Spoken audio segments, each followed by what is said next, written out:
पुणे शहराबाहेर 65 वर्षाचे संजय काका आणि त्यांची पत्नी अलकाताई राहत होते.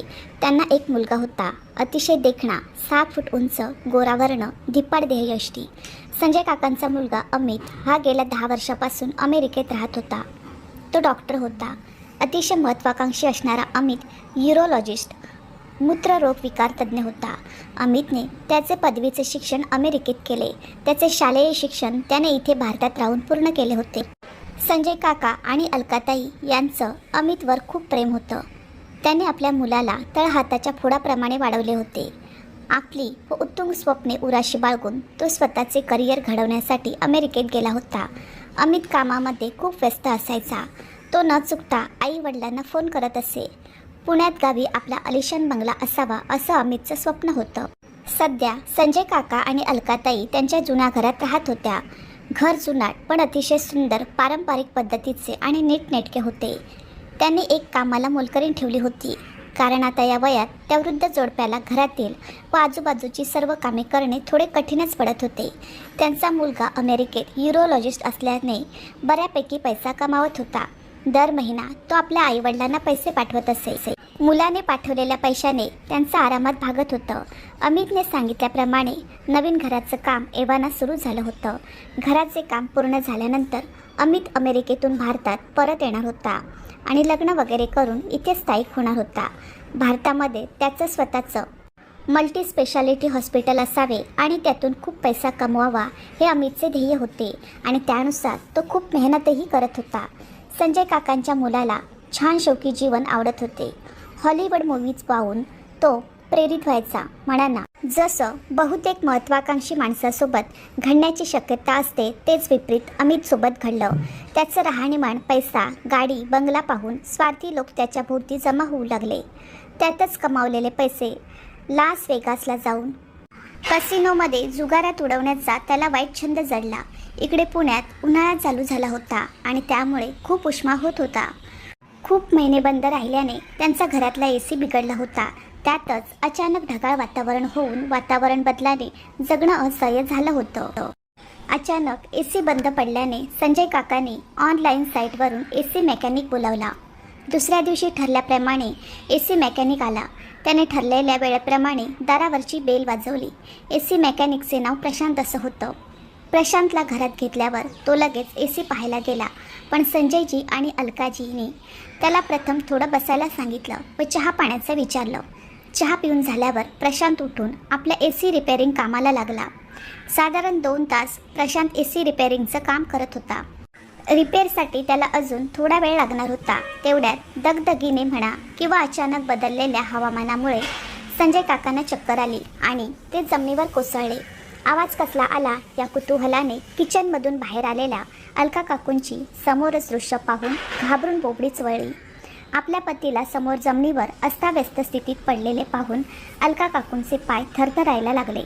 दैव बलवत्तर म्हणून की काय AC मेकॅनिक प्रशांत तिथे जवळच उभा होता. प्रथम तोही गांगरला, पण माणुसकी म्हणून त्याने संजयजींना उचलून बेडवर नेले आणि त्यांच्या चेहऱ्यावर थोडे पाणी शिंपडले. प्रशांत अलका काकूंना धीर देत होता. काळजी करू नका, ते ठीक होतील. मी लगेच जाऊन डॉक्टरांना बोलावून आणतो. प्रशांत धावत बाहेर जाऊन त्याची बाईक घेऊन डॉक्टरांना आणायला गेला आणि 15 मिनिटांनी एका डॉक्टरला त्याच्या हातापाया पडून मिनतवाऱ्या करून घेऊन आला. एवढ्या संजय काका थोडे शुद्धीवर आले होते.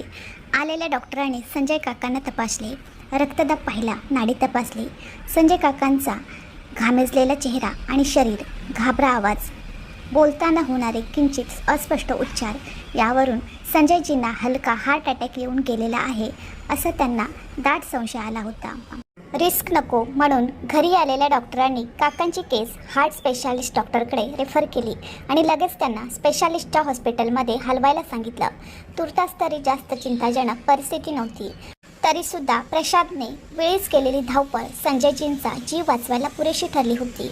डॉक्टरांनी त्याबद्दल प्रशांतची पाठ तुपटली.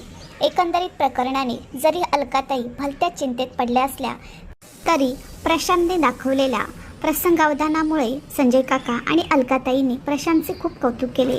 प्रशांतबद्दल सांगायचे तर प्रशांत एका गरीब कुटुंबातील मुलगा. लहानपणीच आईवडिलांचं छत्र हरपलेलं.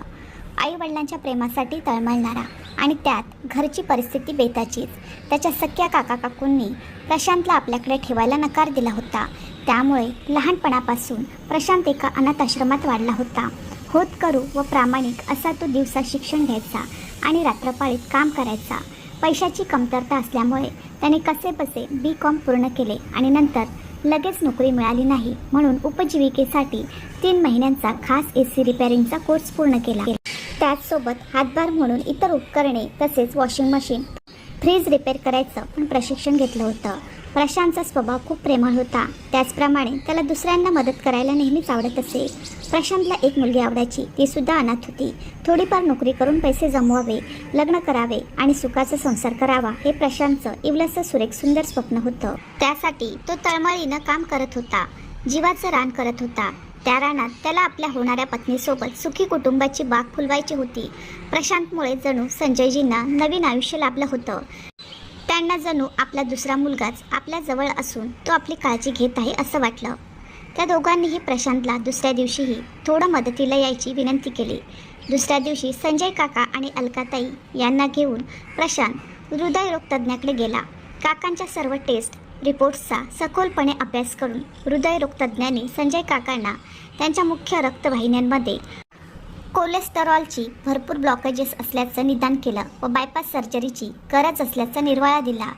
सेकंड ओपिनियन म्हणजेच आणखी दुसऱ्या एका हृदयरोग तज्ज्ञाकडून आजार व त्यावरील आवश्यक उपचार याची खात्री करून झाल्यावर पहिल्या हृदयरोग तज्ज्ञाकरवी करून घ्यायच्या शस्त्रक्रियेची तारीख ठरली.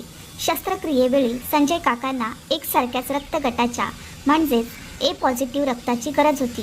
प्रशांत संजयजींना रक्त द्यायला तयार होता आणि त्याचा रक्तगट सुदैवाने संजयजींच्या रक्तगटाशी जुळतही होता. संजयजींना प्रशांतचा खूप अभिमान वाटत होता. त्यांनी आपला मुलगा अमितला झाला प्रकार इत्याभूत कथन केला.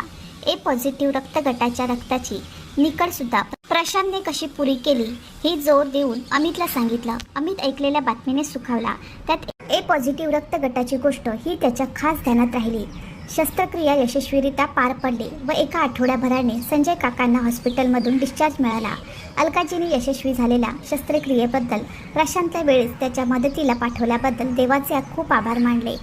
या सर्व प्रकरणात प्रशांतने संजय काका आणि अलका काकूंना खूप मदत केली. प्रशांतमुळे संजय काका आणि अलका काकूंना खूप आधार वाटत होता. त्यांच्यामध्ये एक आपुलकीचे संबंध निर्माण झाले होते. संजय काका आणि अलका काकू प्रशांतचे खूप आदरातिथ्य करत. प्रशांत हा जणू आपला दुसरा मुलगा आहे ही भावना आता अधिक दृढ होत होती. संजयजींच्या तब्येतीमध्ये आता बरीच सुधारणा होत होती. पथ्य पाणीही बऱ्याच अंशी कमी झालं होतं. आता प्रशांतची महिन्यातून एकदा तरी त्या म्हाताऱ्या जोडप्याच्या घरी फेरी होत असे आणि ते दोघेही आपुलकीने प्रशांतला घरी बोलावत असत. खास करून कधी डॉक्टरकडे जायचे असेल तेव्हा तर ते प्रशांतला आवर्जून फोन करायचे. प्रशांतही अगदीच आनंदाने त्यांच्या हाकेला धावून यायचा. प्रशांत त्यांच्या घरी आला की छोटी मोठी रिपेअरिंगची कामं करायचा आणि त्या बदल्यात कोणताही मोबदला घेत नव्हता. त्याच्या त्या निस्वार्थी लोभ स्वभावामुळे ह्या बिन आईबापाच्या पोरक्या गोड पोरासाठी आपण काहीतरी करावे अशी मातृपितृसुलभ भावना संजयजी अलकाजींच्या हृदयावर वारंवार डोकवायची. तसं ते नवरा बायको एकमेकांकडे व आपल्या मुलाकडे अमितकडे बोलावूनही दाखवत. परंतु अचानक एके दिवशी ह्या उमलत्या नात्याला नकळत दुर्दैवी गालबोट लागले. अलका काकूंच्या लक्षात आले की घरातील काही रक्कम गायब झाली होती. हे पाहून त्या दोघा नवरा बायकोंना धक्का बसला. कुणी बरं केलं हे असेल असा प्रश्न त्या दोघांना पडला.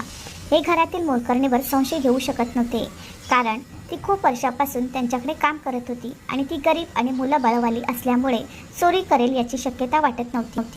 तिला जेव्हा कधी पैसे लागायचे तेव्हा ती काका काकूंकडून मागून घ्यायची आणि प्रशांत तर त्यांना खूप चांगला आणि प्रामाणिक मुलगा वाटत होता.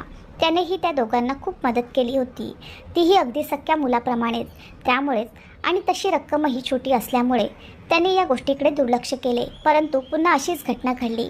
काही महिन्यांनी एक गोल्ड प्लेटेड इम्पोर्टेड घड्याळ ज्याची किंमत सुमारे 50,000 असेल ते घड्याळ कपाटातून गायब झाले. ते घड्याळ मागच्या वेळच्या आपल्या भारत भेटीत आलेला असताना अमितने अमेरिकेवरून आपल्या वडिलांसाठी भेट म्हणून आणले होते. फक्त महागडा घड्याळ म्हणून नाही तर एक भावनिक गुंतवणूक व आपल्या प्रिय चिरंजीवाची आठवण म्हणून ते घड्याळ संजयजींना खूप जवळचं होतं. आता मात्र या सर्व प्रकरणाने त्यांना विचार करायला भाग पाडले. घरातील किमती वस्तू कोण चोरी करत असेल असा प्रश्न त्यांना पडला होता. काही महिन्यापूर्वी घरातून कॅश गायब झाली होती आणि आता हे रुपये 50,000चं घड्याळ सुद्धा गायब आहे. कुणी केली असेल ही चोरी? दोघेही डोक्याला हात लावून विचार करत बसले. काही वेळाने विचार केल्यावर त्यांना असं वाटलं की आपण पोलिसांना बोलावून सर्व हकीकत सांगावी, जेणेकरून जे काही खरे खोटे असेल ते समोर येईल. संजय काकांनी पोलिसांना घरी बोलावले आणि त्यांना सर्व हकीकत सांगितली.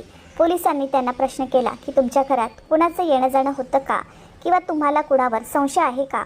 तेव्हा संजयजी पोलिसांना म्हणाले की काही महिन्यापूर्वी AC रिपेअर करण्यासाठी एक मेकॅनिक आला होता, पण आम्ही त्याच्यावर संशय घेऊ शकत नाही, कारण त्याने आम्हाला आमच्या आजारपणात खूप मदत केली होती. संजयजींनी पूर्ण घटनाक्रम पोलिसांना सांगितला, पण ही सुद्धा पुस्ती जोडली की ह्या चोरीच्या घटनामध्ये मोलकरीण आणि प्रशांतशिवाय कुणा तिसऱ्या व्यक्तीचा नक्कीच हात असणार. पण पोलिसांना प्रशांतवर दाट संशय होता. त्यामागे मजबूत कारण होतं, त्याची गरीब पार्श्वभूमी व बरेच दिवस संजयजींच्या घरी त्याचं न फिरकणं. असे बरेच वृद्ध जोडप्यांना विश्वासात घेऊन नंतर त्यांची फसवणूक केली गेल्याचे किस्से पोलिसांना ज्ञात होते. त्यामुळे त्या म्हाताऱ्यांच्या बोलण्यावर पोलिसांचा सहज विश्वास बसण्याचा कोणताही प्रश्न उद्भवत नव्हता. पोलीस संजयजींना म्हणाले, तुमच्याकडे प्रशांतचा नंबर असेल तर आम्हाला द्या. संजयजींनी प्रशांतचा नंबर पोलिसांना दिला खरा, पण पोलिसांनी त्यावर कॉल लावतात नंबर स्विच ऑफ लागला. पोलिसांनी पुन्हा 15 मिनिटांनी व अर्ध्या तासाने असे 2दा प्रशांतसोबत संपर्क साधण्याचा प्रयत्न केले, पण दोन्ही प्रयत्न फेल ठरले. आता तर पोलिसांचा प्रशांतवरील संशय आणखीनच बळावला. आणखी चौकशी करता पोलिसांना असे समजले की तो तर मित्रांसोबत फिरायला जातोय म्हणून सांगून गेला होता. संजय काका आणि अलका काकू पोलिसांना वारंवार सांगत राहिले की प्रशांत किती चांगला आहे, तो असं करू शकत नाही. दरम्यान काही वर्षापूर्वी संजय काकांनी त्यांच्या मुलाच्या आग्रहाखातर शेजारच्या प्लॉटवर बंगला बांधायचे काम सुरू केले होते. मुलगा काही महिन्यांनी भारतात राहायला येणार होता. त्याला नेहमी ऐशो आरामाचे जीवन आवडत असे. भारतात येऊन एक छान घर आणि स्वतःचे हॉस्पिटल बांधणे आणि खूप पैसा कमावून ऐशो आरामाचे जीवन जगणे हे प्रशांतचे स्वप्न होते. पैशाच्या तुटवड्यामुळे बंगल्यातील टाईल्स, बाथरूमचे काम, फिटिंग्स, खिडक्या, इंटिरियरचे काम अडकलेले होते. याच टेन्शनमध्ये संजय काका आणि अलका काकू होत्या. अचानक त्यांचा मुलगा अमितचा फोन आला आणि अकाउंटमध्ये पैसे पाठवल्याचे सांगितले. पण त्याचसोबत दुसरी बातमी धडकली, ती म्हणजे प्रशांतचा खून झाला. खुद्द पोलीसच ही बातमी घेऊन आले होते. ही बातमी ऐकून काका काकू यांना फार मोठा धक्का बसला. अतिशय प्रामाणिक आणि होतकरू मुलाचा खून कसा होऊ शकतो आणि तो कुणी आणि का केला असेल? बिचारा अनाथ मुलगा यशाशक्ती मेहनत करून कमावत होता. प्रशांतच्या खुनाच्या बातमीने संजय काका आणि अलका काकूंनी धसका घेतला. आपल्या आजारपणात त्याने आपल्याला खूप मदत केली, अगदी स्वतःच्या मुलाप्रमाणे. आपण त्याच्यावर उगाच संशय घेतला असे त्यांना वाटले. अलकाताईच्या डोळ्यातून झरझर अश्रू वाहू लागले. संजय काकांना तर डोक्यावर आभाळ कोसळल्यासारखं वाटलं. या अनाथ गोड मुलाचा कुणी शत्रू आहे असे त्यांना कुणी स्वप्नातही सांगितलं असतं तरी खरं वाटलं नसतं. त्या 2 वृद्धांना प्रशांतची खूप आठवण येत होती. रोज पोलीस स्टेशनला जाऊन ते प्रशांतच्या खुनाचा शोध लागला का याची चौकशी करत असत, पण नकार मिळताच हतबल होऊन घरी परत येत असत. असाच 1 महिना गेला. दरम्यान ठरल्याप्रमाणे पैशाची जमवाजमव करून काका काकूंचा मुलगा अमित अमेरिकेहून पुण्यातल्या गावी परत आला. तिथून निघायच्या अगोदर अमितने भली मोठी रक्कम आपल्या वडिलांच्या बँक खात्यावर ट्रान्सफर केली होती. प्रशांत बाबतीत झाल्या प्रकाराचं अतीव दुःख पचवायला प्रयत्न करत काका काकू आता अमितसोबत नवीन आलिशान बंगला उभारण्याच्या कामात लक्ष घालू लागले. एके दिवशी संजय काका आणि अलका काकू संध्याकाळचा चहा पित होते. दारावरची बेल वाजली म्हणून संजय काकांनी दार उघडले, पण बाहेर पोलिसांचं नवं रूप पाहून त्यांचे पाय जागच्या जागी धिजले. काहीतरी आखरीत घडल्याची त्यांना चांगलीच कल्पना आली. तरीही उसनं अवसान आणून त्यांनी अडखळत पोलिसांना विचारलं, तुम्ही यावेळी लागला का प्रशांतच्या खुनाचा शोध? कोण होता तो? त्याला अटक केलीत का? परिणामस्वरूप पोलीस त्यांच्याकडे विस्मयचकित भावाने पण तितक्याच क्रोधित नजरेने त्यांचा मुलगा अमित व संजयजी यांच्याकडे आळीपाळीने बघत पोटतिडकीने म्हणाले, तुम्ही पिकलं पान. तुमच्या ह्या नालायक नीच आणि अधम मुलाच्या नादाला लागून काय पण घाणेरडा खेळ खेळलात तुम्ही संजयजी. वा, तुम्ही तर एकदम बडे खेळाडूच निघालात हो. सांगा का केलं हे सर्व? पोलिसांचे बोलणे ऐकून संजय काका आणि अलकाताई दोघेही गलितगात्र होऊन खाली बसले. पोलिसांच्या खड्या सवालाने त्यांची बोबडीच वळली. अमित तर बसल्या जागीच घामाने डबडबला. आपलं संपूर्ण स्वप्न विश्व त्याला स्वतःच्या डोळ्यात देखत पत्त्याच्या बंगल्याप्रमाणे कोसळताना दिसलं. घराच्या बाहेर शेजाऱ्यांनी एकच गलका केला. पोलीस अमितसह वृद्ध जोडप्याला हातात बेड्या घालून पोलीस स्टेशनला घेऊन निघाले. त्या म्हाताऱ्या जोडप्याच्या अब्रूचे अख्ख्या गावात हिंदवडे निघाले. काय चाललंय ते त्यांना समजेना. पोलिसांनी स्पष्ट केलं की प्रशांतच्या खुनाच्या कटासाठी व खून घडवून आणल्याबद्दल तिघांनाही अटक झाली आहे.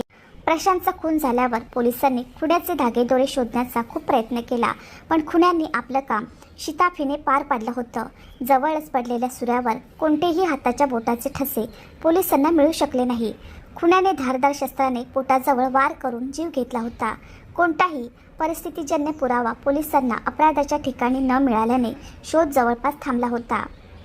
पण म्हणतात ना, गुन्हेगार कितीही हुशार असला तरी तो कोणता ना कोणता पुरावा मागे ठेवतो. मृतदेहाचं शवविच्छेदन झालं आणि मृतदेह नातेवाईकांच्या ताब्यात देण्याच्या आधीच्या रात्री शवागारात ठेवला गेला. दुसऱ्या दिवशी पोलिसांना अनायासे एका अनोळखी नंबरवरून कॉल आला. ही ईश्वर इच्छाच म्हणा हवं तर. तो इसम म्हणत होता की सध्या ह्या भागात मानवी अवयवांचा, विशेषतः मूत्रपिंडाचा काळाबाजार करणारी टोळी सक्रिय झाली आहे. ही टोळी अपघाती मरण पावलेल्यांचे किंवा कोणी आगेपिछे नसलेल्या व्यक्तींचे प्रसंगी खून करून मूत्रपिंड किंवा इतर अवयव चोरी करते. ह्या कामी त्यांना शवविच्छेदन करणारे कर्मचारी माहिती लपवण्यासाठी अथवा अवयवांची चोरी करण्यात मदत करतात. त्याचा त्यांना मजबूत मोबदला पण दिला झाले. पोलिसांना आता एक महत्त्वाचा दुवा मिळाला होता. फक्त आवश्यकता होती ती खात्री करून घेण्याची. पोलिसांनी रातोरात गुपचूप मुंबईहून आपल्या गाडीत बसून एक शवविच्छेदन एक्सपर्ट पुण्यात आणला. त्याच्याकडून दुर्दैवी प्रशांतच्या मृतदेहाचं परीक्षण करण्यात आलं. परीक्षणाअंती हे निश्चित झाले की मृतदेहातील दोन्ही मूत्रपिंड गायब आहेत. पोलिसांनी खबरदारी म्हणून आगाऊ सापळा रचलाच होता. लगोलग पोलिसांनी रात्रीच्या वेळी शवविच्छेदन करणाऱ्यांची धरपकड सुरू केली. चौकशीअंती ह्या किळसवाण्या गुन्ह्यामध्ये सामील असलेल्या इतरही मुख्य हँडलर्स किंवा माफियांची नावे पण उघड झाली आणि त्यांनाही पहाट व्हायच्या आधी बेड्या ठोकण्यात आल्या. संशयितांना 3rd डिग्री ट्रीटमेंट दिल्यावर त्यापैकी एका हँडलर किंवा अवयव माफियाने अमेरिकेतील एका व्यक्तीच्या सांगण्यावरून प्रशांतचा खून केल्याचे मान्य केले. मोबाईल नंबर व त्यावरील कॉल रेकॉर्ड्स तपासल्यावर पोलिसांना खूपच मोठा धक्का बसला, कारण त्या नंबरवरून बरेच कॉल हे दस्तूरखुद संजय यांच्या मोबाईल नंबरवर आले होते. माफिया पुढे म्हणाला, आम्ही अशा अनाथ लोकांना मैत्री करून त्यांची मर्जी संपादन करतो आणि आपुलकीच्या जाळ्यात अडकवून त्यांना फिरायला जायचे म्हणून सांगून नेतो. मग संधी मिळताच खून करून त्यांच्या किडनॅप काढतो आणि मोठ्या किमतीत विकतो. प्रशांतलाही किडनॅप करून आमच्या माणसांनी त्याला एका घरामध्ये नेऊन मारले आणि तिथेच त्याच्या किडनॅप काढल्या. नंतर शवविच्छेदन करणाऱ्या लोकांनी ही वस्तुस्थिती पोलिसांपासून दडवली. आमची पूर्ण टीम हे सुसंबद्ध पद्धतीत करते. आजपर्यंत आम्ही खूप जणांच्या अवयवांची आणि त्यात खास करून मूत्रपिंडाची तस्करी केली आहे. यातून आम्ही खूप पैसा कमावतो. माफियांनी खुनाच्या दुसऱ्याच दिवशी प्रशांत दोन्ही मूत्रपिंड दुबई मार्गे अमेरिकेत पाठविल्याचे सांगितले.